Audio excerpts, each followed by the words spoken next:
but it's not coming from there. It's not going. It's not the line.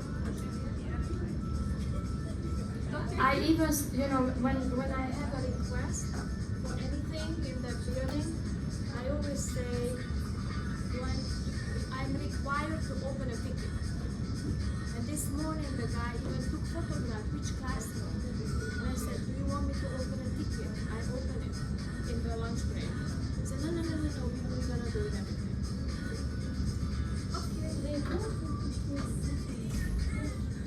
Okay, I'm not gonna play with the settings because I don't know what I'm doing. Okay, ladies, let's do female, and maybe a couple of things maybe we can look at again in the male, because this is really short. And I have another fun movie for you where the music is not that important, so only the view. Okay, so this is the female reproductive system. And I don't like to read my slides, so but this is all the overview. What are the components that probably you already know, that you have the ovaries and you have the oviducts, then the uterus, the vagina, the external genitalia, and the two mammary glands. And eventually I don't know if I would consider that part of the female, I don't know, but the placenta is coming too at the end, okay? And of course, what is the main idea here? To have a baby, right? That's the whole eventually. Okay, and what are the main functions? Oogenesis, which remember, in the male, the spermatogenesis was the exocrine function that goes through the duct system. Here you don't have duct system. You have oogenesis, but no ducts. I mean, technically, if we consider the duct, the oviduct, but you can put the question mark there because technically the ovary is not directly connected to any duct. The ovary, when the ovulation occurs, the ovum actually goes into the abdominal cavity, and the fimbriae of the oviduct is pulling the ovum into the duct. So you can look at it either way, okay? And again, the endocrine part is making estrogen and progesterone, receive the spermatozoa. You remember we have a rendezvous in Tokyo, okay? And transport gametes and embryo, yes. Provide an environment for fertilization. Now we are already in the uterus. Uterus is the main place where the fertilization should occur, not in the abdominal cavity, which can kill somebody actually. It can happen because, as I said, there is a gap between the ovary and the fallopian tube. So technically, ovum gets lost in the cavity, and the sperm can go also into the cavity. Not that I'm saying this, that's why mommy told you, I don't know if your mommy told you, but don't take a bath. Sitting in a sitting bath, especially in a public one, when you have menstruation. First of all, you have a wound in the uterus. Second of all, what I just described, bacteria can actually go from your uterus through the oviduct into the abdominal cavity. Okay, so you need to know that for your own, to avoid infection. Okay? So for women, it's much better to take shower. Environment for fetal development, blah, blah, blah, blah, blah. And again, when the milk is coming, that's part of the taking care of the baby, not just growing up the baby, right, in uterus, but also comes the feeding by the initial lactation. Okay, so this is the slide about that, shows you the organization. And now guys, the question rises again. Are we doing a hollow organ or we are doing a solid organ? This is not hollow. This is not, and the reason I'm saying this because the hollow organ, you remember what is your template at all times? If it's a macroscopic tubule, intima, media, externa, right? And that's what we did with the duct system with the male reproductive. Now here, this is a solid organ, and whenever you have a solid organ, the terminology always goes outside edge cortex, center is medulla. We did that in kidney. I think we are lymph node. Lots of kind of, even though they have tubes inside, but the actual, or the tubes are buried in a, an interstitial tissue.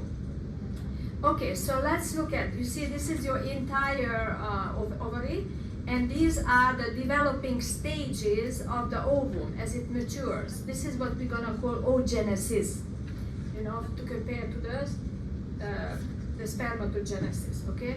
And what you can see is that it's actually happening in the outside edge, in the cortex, okay? And the center, there's a gate here, where again the blood vessels go in and out, the lymphatic nerves, everything. That actually enters the center, which is the medulla, okay? Now, let me show you on this, and I borrowed this image because I wasn't sure that our slides show it so beautifully, that there is a germinal epithelium, which is not a good name, at the surface of the ovaries. And this is, I want to get my pointing laser pointer. That is either, well, this one looks kind of cuboid because roundish nuclei, but it can be squamous or cuboidal. And these cells are coming from the embryonic yolk sac, very similar to the male, also the original, germinating cells that eventually becomes spermatogonium is all coming from the embryonic yolk sac. Did Dr. Paul tell you yet? Not yet, okay. Okay, and unfortunately, this territory is one of the worst places for ovarian cancer, guys. These cells, okay? Okay, then comes the tunica albuginea, guys, like the connective tissue cover or capsule. And then, as I said, you have cortex and medulla, okay? And what is really interesting is, look at this, the smallest guys, they are the primordial follicles, that they are sitting there forever, and they are not doing anything so they start waking up at puberty, and every month only 1 or 2 is called out for maturity. You guys are gonna like this. Do you know what it says? Do you know what it sounds like? You got an notification. I apologize, I forgot to shut it up. It's in Hungarian, I love you. Oh. And that's my children. Oh, that's so cute, doctor. So I tell you, it says szeretlek. Szeretlek? Szeretlek.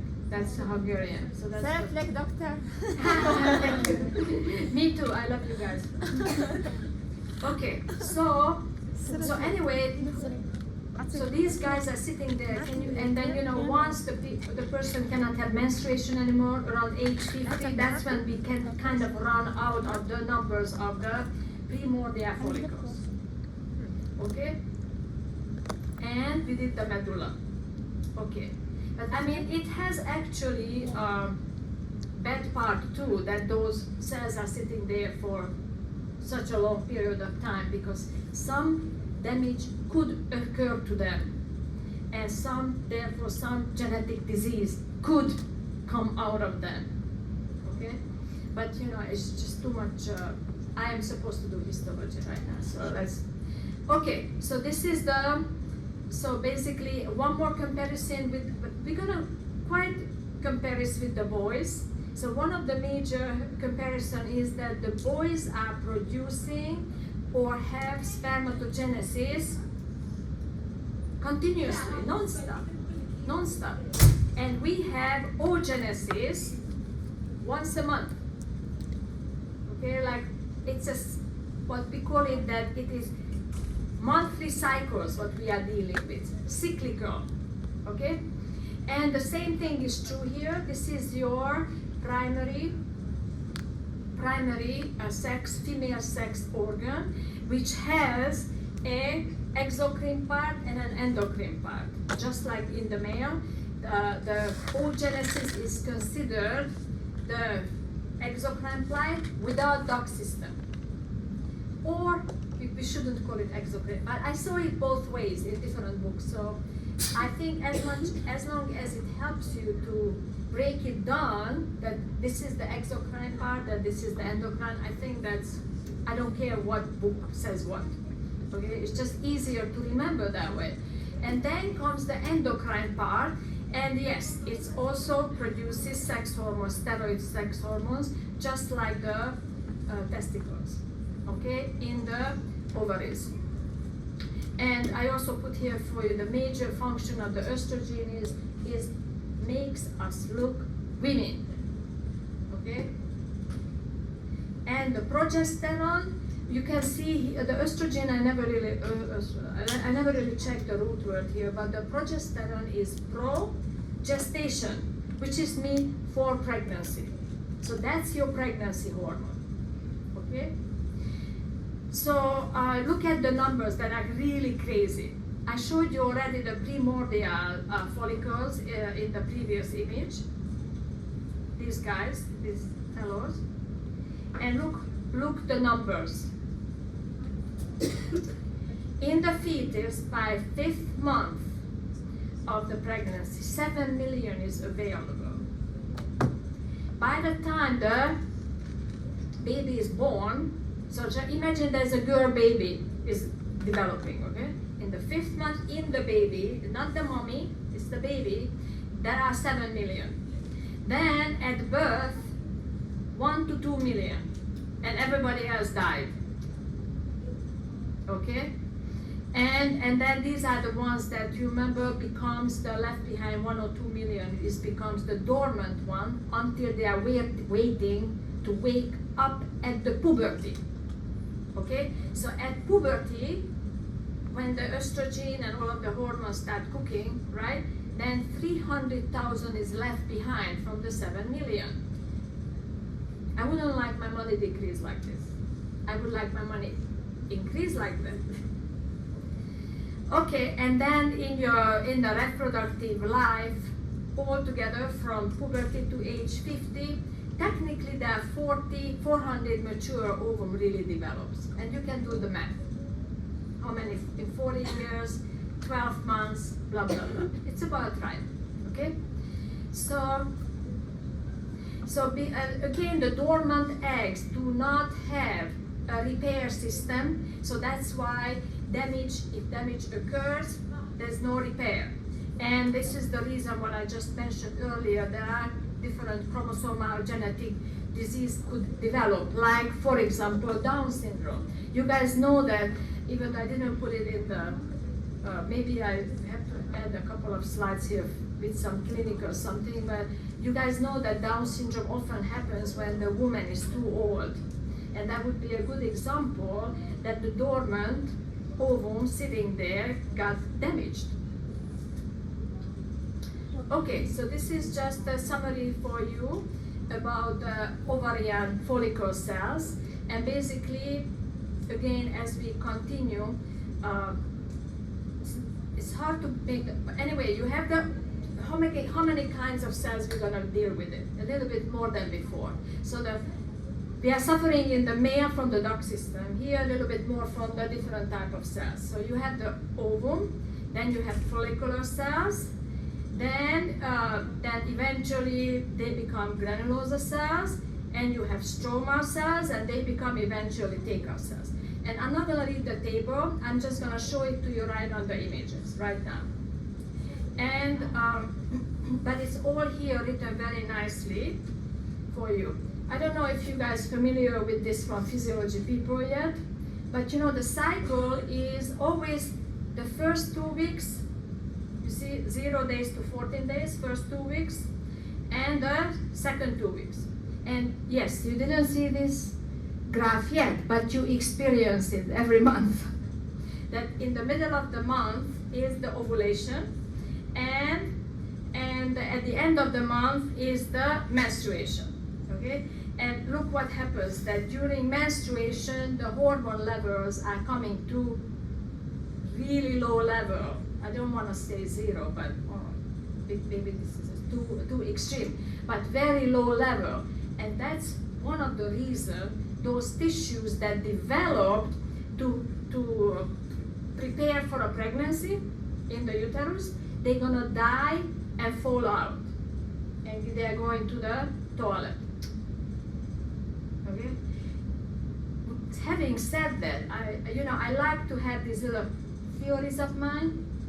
If you have hormone, normal level, normal functioning life, things are developing. You already learned that what's the difference between hormonal system and nervous system? What? That's very good. The hormones travel in the bloodstream, very good, and the nerves are working with action potential. But the issue is that wherever you need a quick response of anything, you need action potential. Like, okay? Just like when I'm moving my arm this way or that way, you need nervous system control.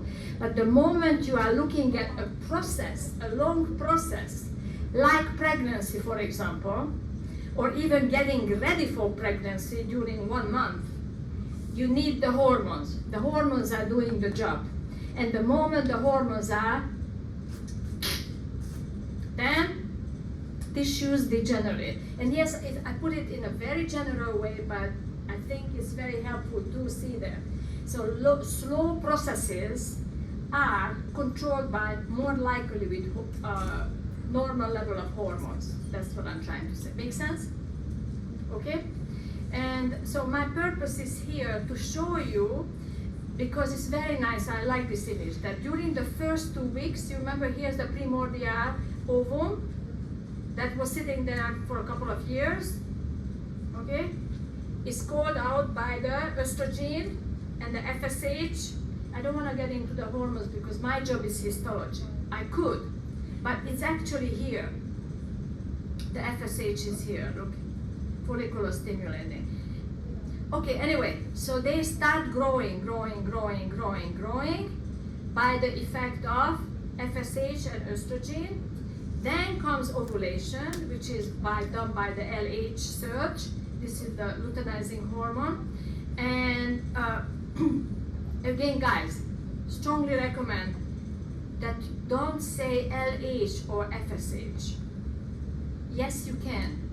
After you really know, because both names are very helpful. Follicular stimulating hormone.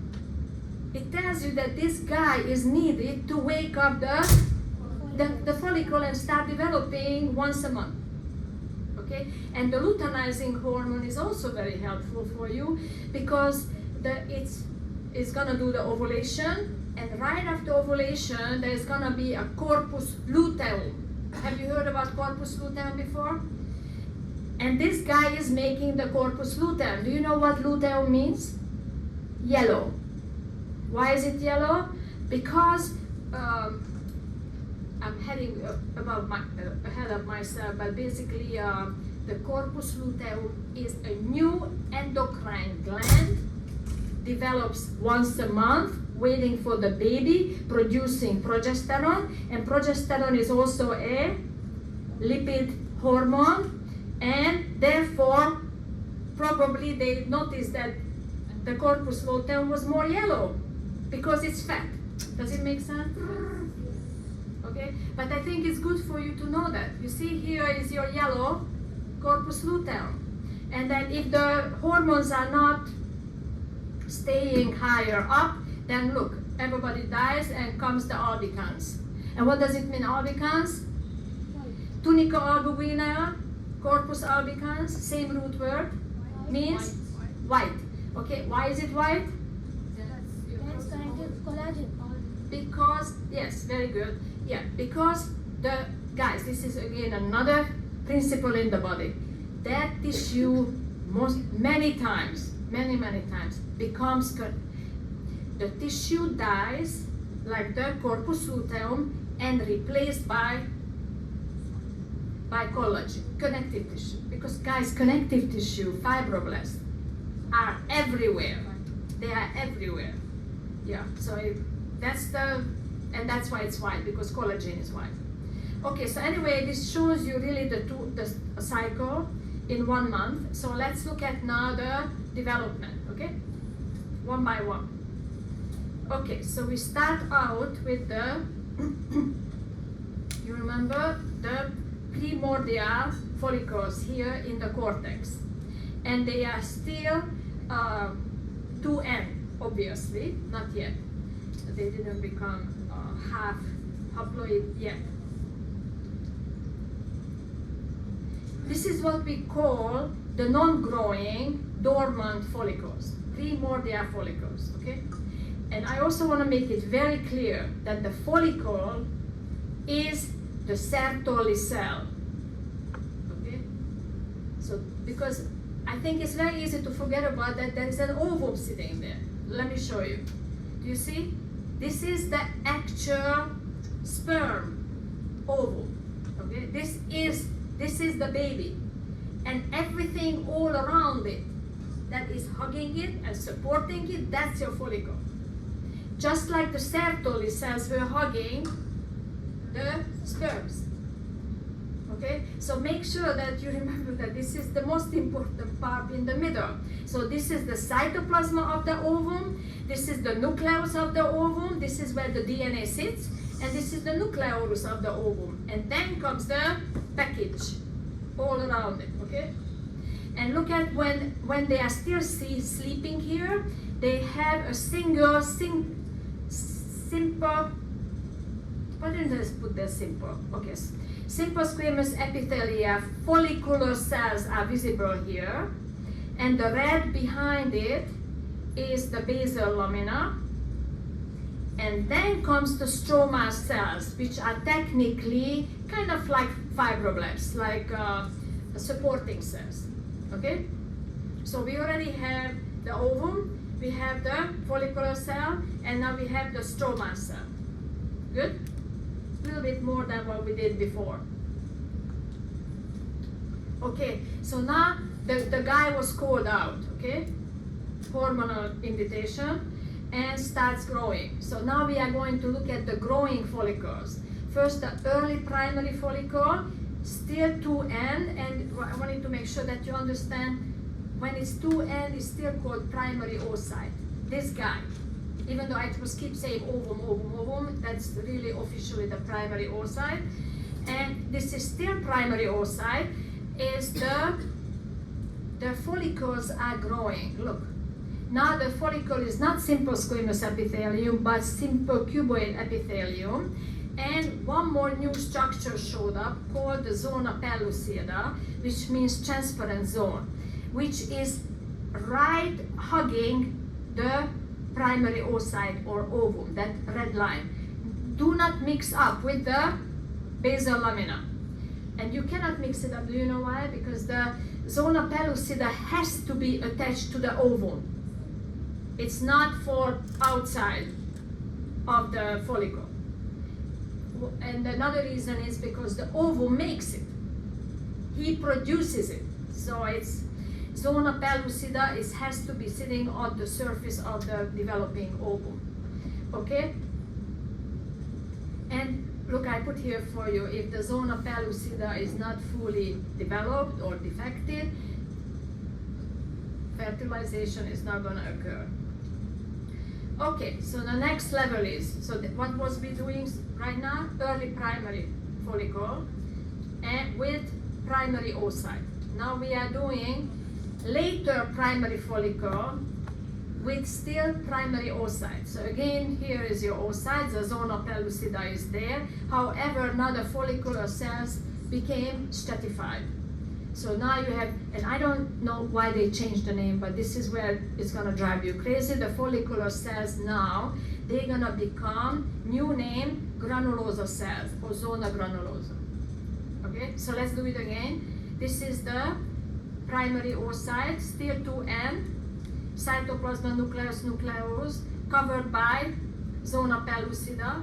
Then comes the stratified follicular cells that now, from now on, we're gonna call granulosa cells, and they are the one that have the basal lamina, just like an epithelium. Like this is your basement membrane, so to speak.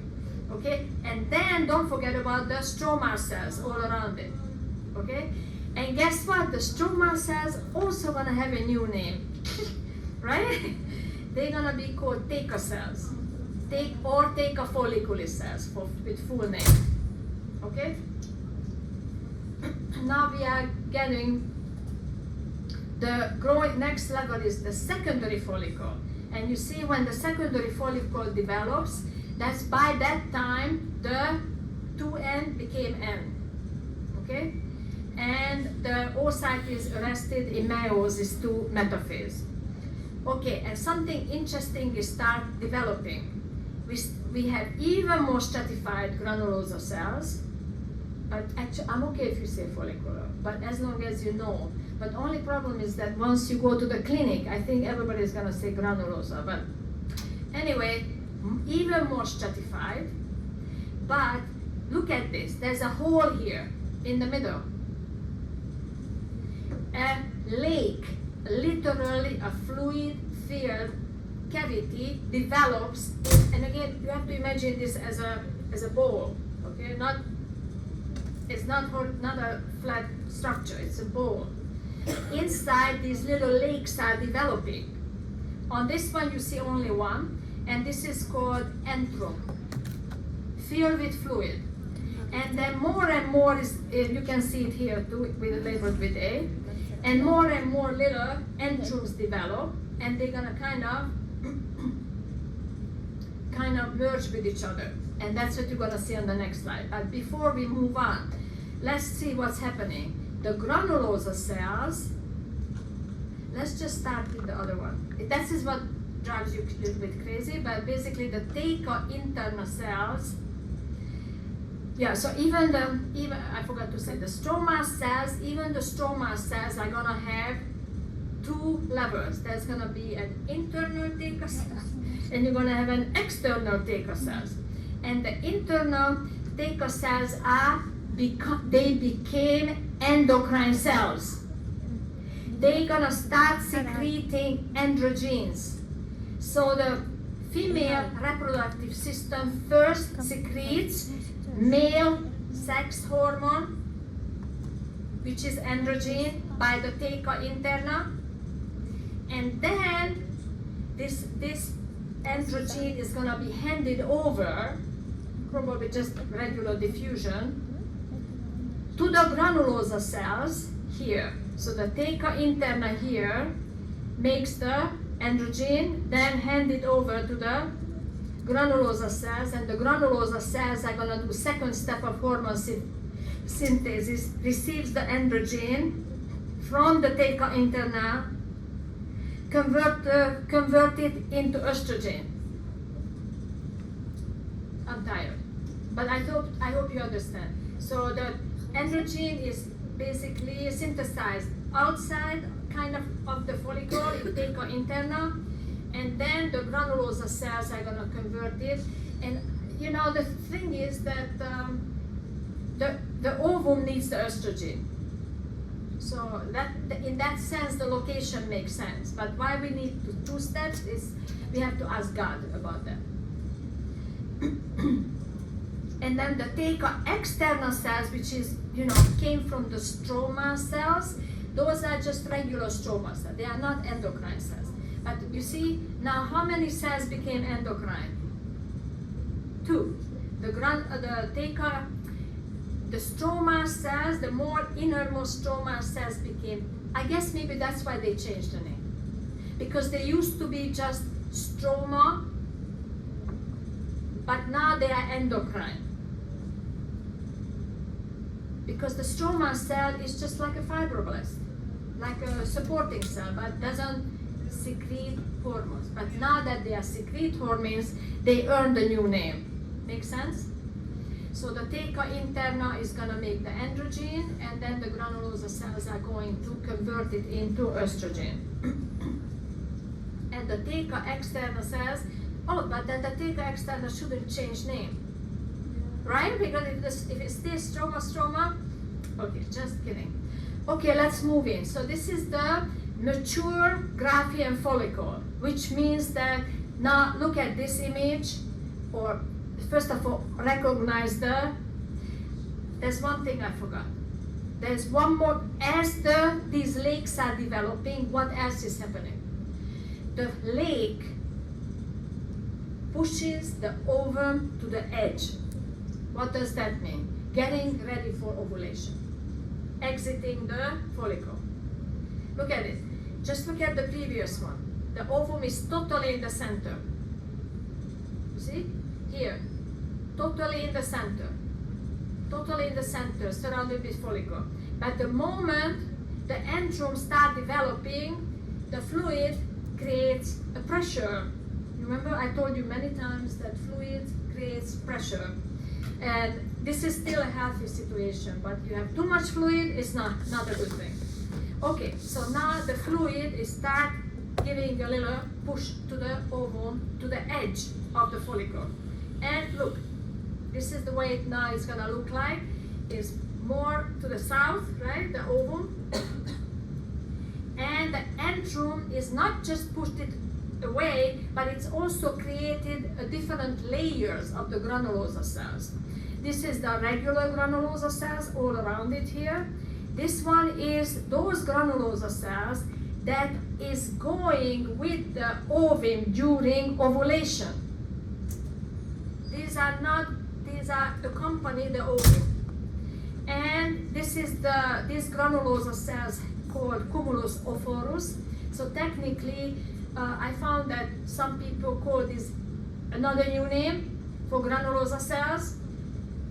By location, this neck thing is the cumulus ophorus, but the one that is completely surrounds, those granulosa cells that completely surrounds the ovum is going to be called the corona radiata. Do you guys understand the word corona radiata?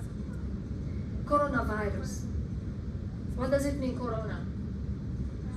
Crown. Because those viruses, when you look at with electron microscopy, they look like a crown.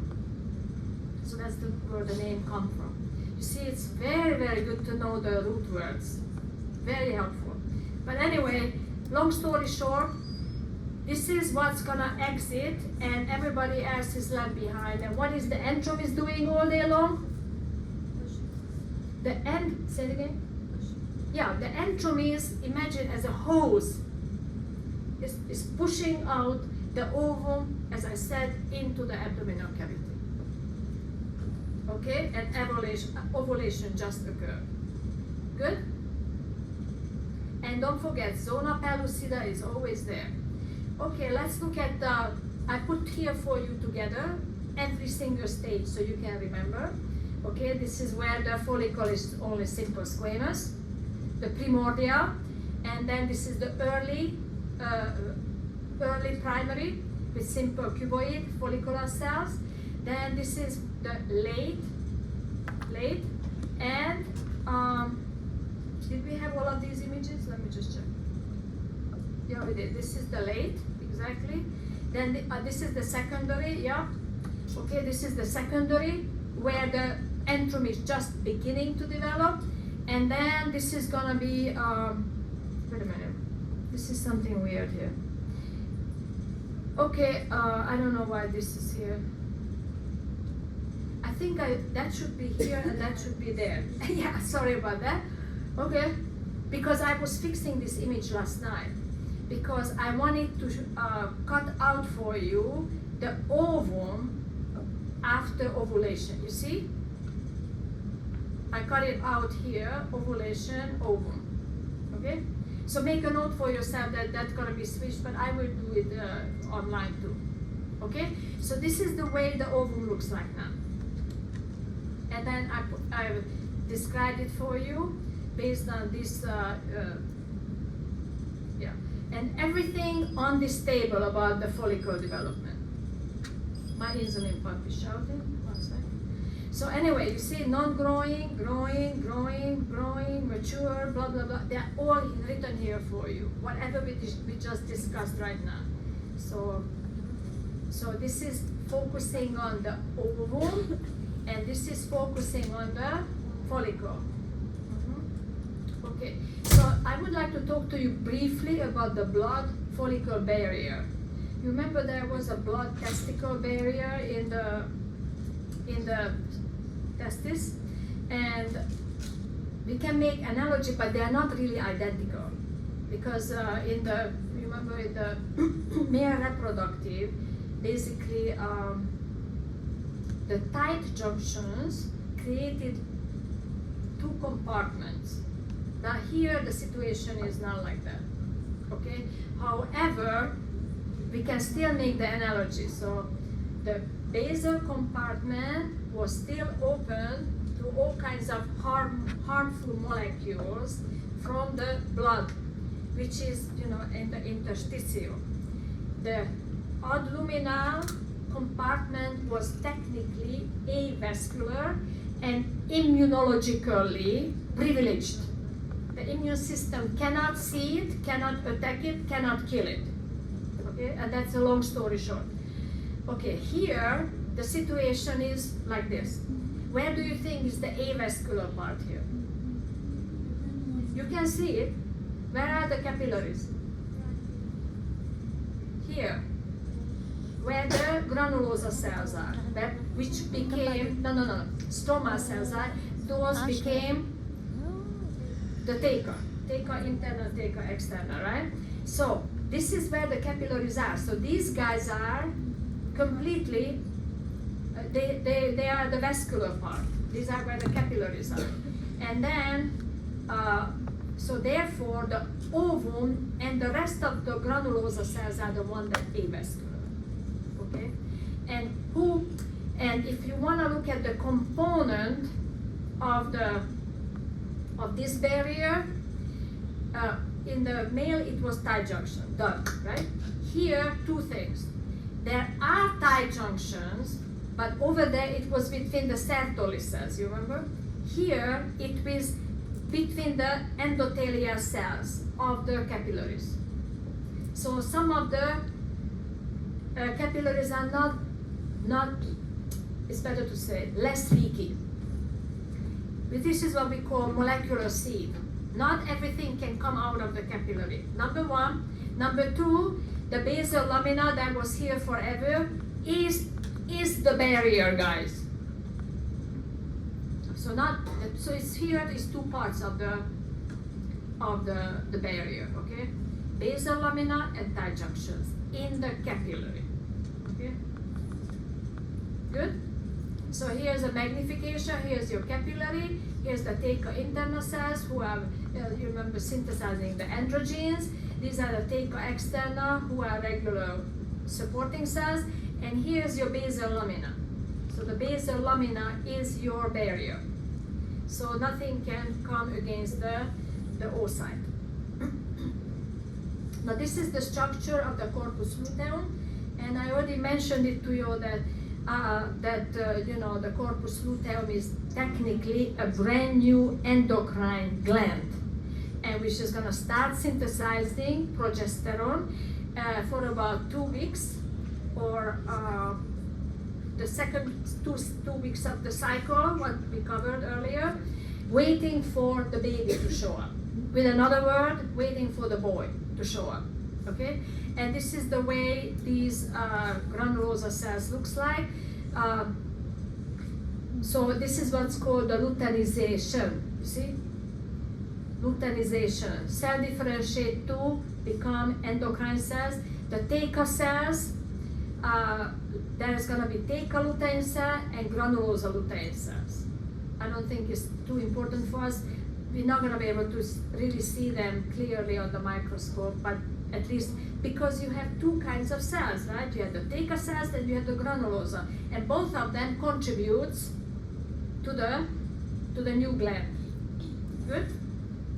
Okay, and this is the corpus albicans when the corpus luteum dies and it becomes white collagen. Okay?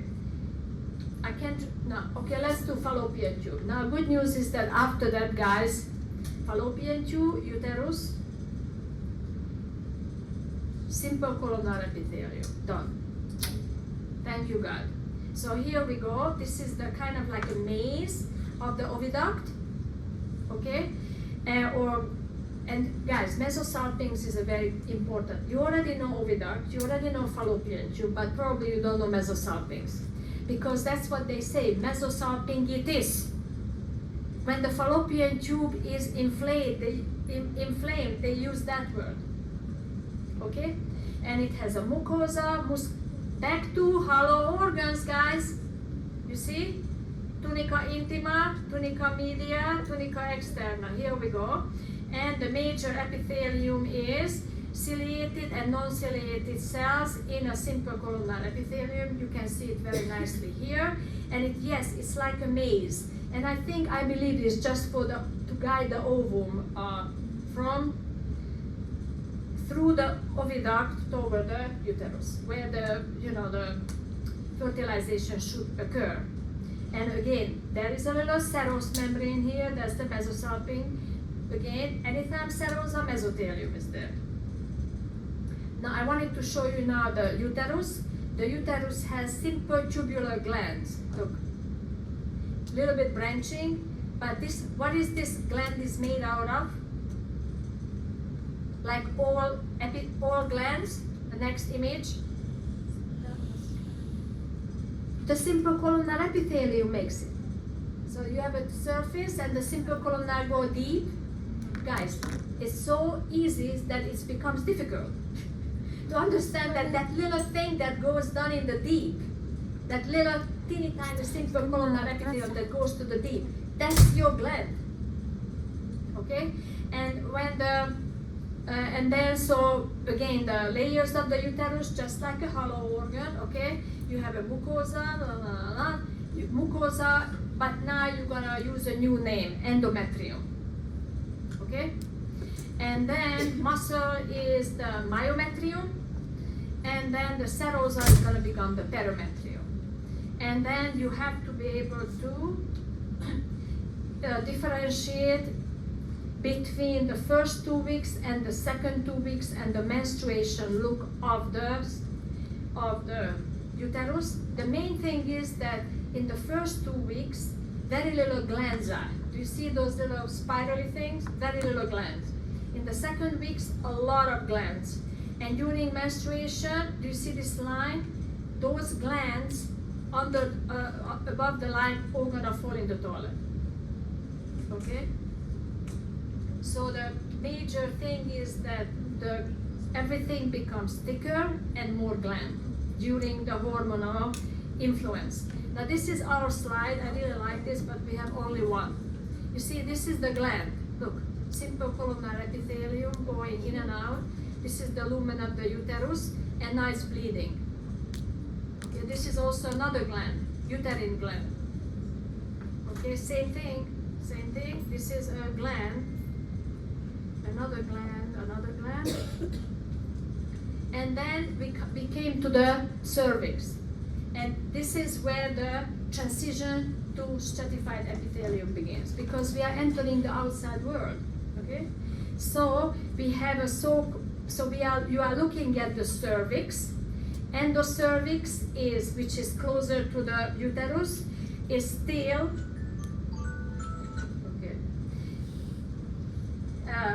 it's still simple columnar, and then suddenly, boom, look at here, it becomes stratified squamous epithelium.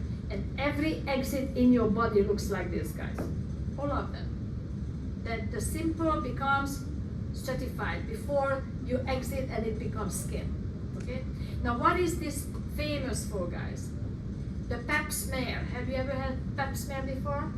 This is where they take the pap smear from. And the pap is named after this guy called Georgios Nikolaou, Papa Nikolaou. It's a Greek guy, and his name, pap, is what is used for the test to make sure that there is no cervical cancer.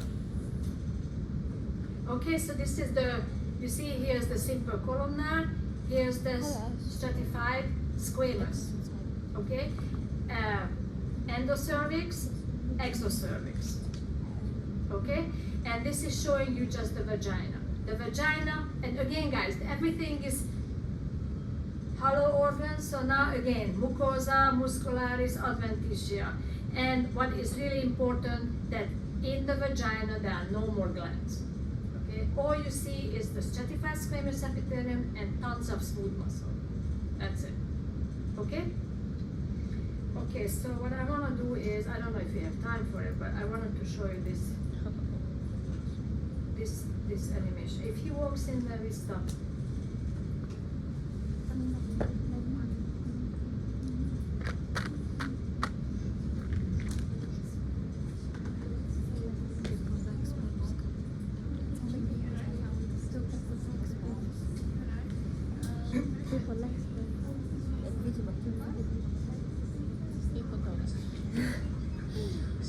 Sorry guys, the voice, but it's gonna be interesting either way. راح حقنا المفروض العكس اصلا.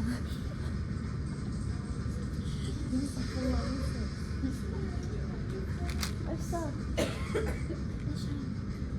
سبع.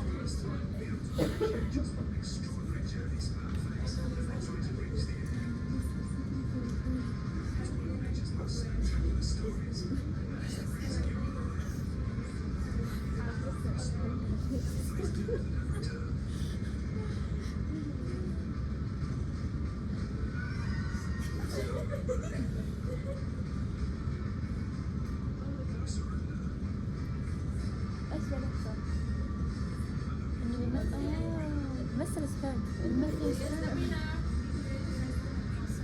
يعني وين توصل؟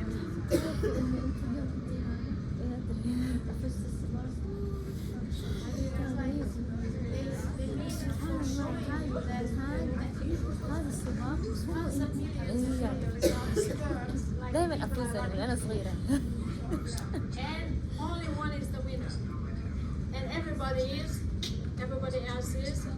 So that's why I wrote it on my title that rendezvous in Tokyo, but to die. Okay guys, see you. Thank you, Thank you. Welcome. I guess I should this down here. And this, you see people like sperms, I put this link actually in the boys' side, in the male side. So it's not in this lecture. I forgot to transfer it, but